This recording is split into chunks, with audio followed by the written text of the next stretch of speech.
Welcome back to the Plays with Cars YouTube channel and yet another episode of Project Boost Wagon up in the air. Hopefully for the last time.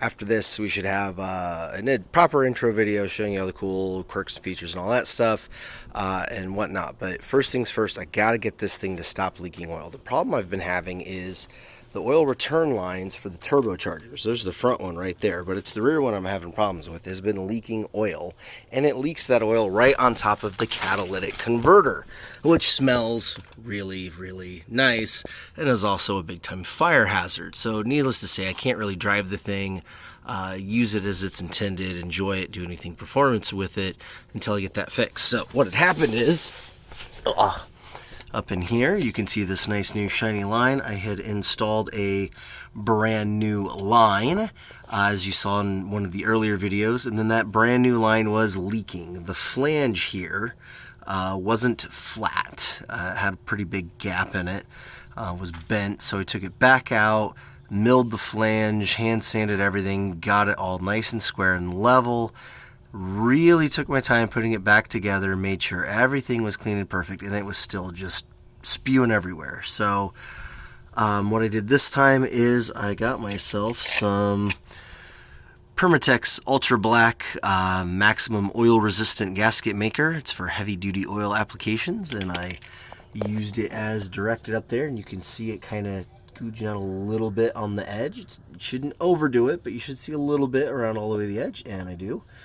So I put that in there. It's got to dry for about an hour, and then I can torque these bolts to the proper inch pounds and put everything back together. Now, Permatex says 24 hours on this before you put any fluids to it, but looking online, that's just not practical or followed or anything like that. But I'm going to give it as many hours as I can before turning this thing on and seeing what happens, because if this still leaks, we've got a major issue and we can't really use the car, and we need to use the car. We're planning a family trip this weekend for Labor Day to another family member's house, 5 acres out in the middle of nowhere, and we can't do that 3.5 hour drive or whatever it is if this thing is spewing oil everywhere. So fingers crossed, trying to get it fixed, make sure everything is good to go. But yeah, this should hopefully be the last time you see this. Other things I have done to this thing is I have changed the oil with the proper oil and put a new oil drain plug on it, and also have a K&N filter. Not so much because I think they're great or all that, but the access right here is actually way worse than you think it is. And I found that these filters tend to crush even when you use the correct cap thing on them to get them off.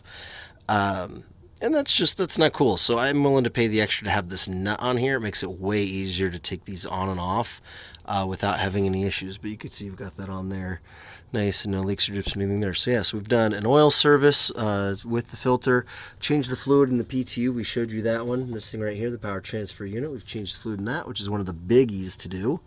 And then, actually, I think the first thing we did was this hose here. I had to do this upper radiator hose. Remember, it was leaking right here on this split on the seam. So had already put that new hose in, flushed the coolant out, got brand new correct Motorcraft coolant in there, did a new coolant cap. I've also done the PCV valve, which lives right there, and the spark plugs on it. All the spark plugs have been done. So that's where we're at so far. Now, I know this kind of seems like a lot of maintenance. Maybe I'm bagging on it a little bit. I am not. This is a used car. It's a 2013. In fact, I think it's the 99th 2013 built. If you look at the 600th. Yeah, here it is. This is the 600th 2013 built. 00600. I have all the original paperwork for this car. It was actually ordered by Ford Motor Company for a regional sales rep, and it literally has every single option, and I am not joking, it really does, all the way down to these rear seat belts have airbags in them. They are inflatable seat belts. This is a refrigerator, and yes, it works. These have DVD players in them. So yeah, I've got a lot of things to show you for all the features that this particular one has. But it's 2013, so it's 7 years old. It's got 114,000 miles on it.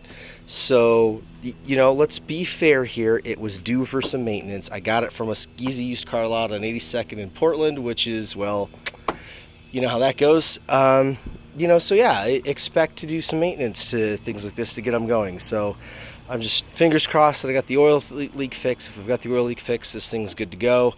And then we can really start having some fun with this car and doing some cool videos, something way better than laying down here on the ground with all these greasy bits. So until next time, that's been the Plays with Cars YouTube channel here with Project Boost Wagon, the 365 horsepower twin turbo all-wheel drive Ford Flex, looking shiny and nice, and hopefully no more drips underneath. So stay tuned for updates on that.